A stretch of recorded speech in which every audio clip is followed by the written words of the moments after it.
Duel sengit tersaji di babak Grand Final putra kompetisi bola voli Proliga 2023 saat juara bertahan Jakarta Lavani Alobeng bertemu Jakarta Bayangkara Presisi di Gor Among Rogo, Yogyakarta Minggu malam.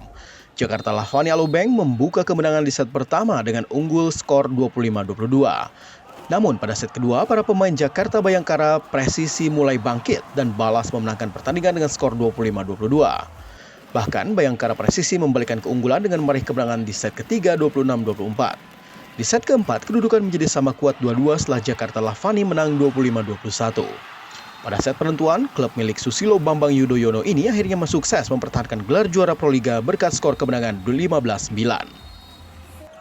Peringkat ketiga kompetisi bola voli Proliga 2023 diraih tim putra Jakarta Stinbin usai menang 3-0 atas Surabaya Bin Samator. Pertarungan ketat sempat terjadi di set pertama, namun Stinbin mampu menang 31-29. Di dua set berikutnya, Surabaya Bin Samator tak mampu bangkit. Jakarta Stinbin menang di dua set berikutnya 25-23 dan 25-18.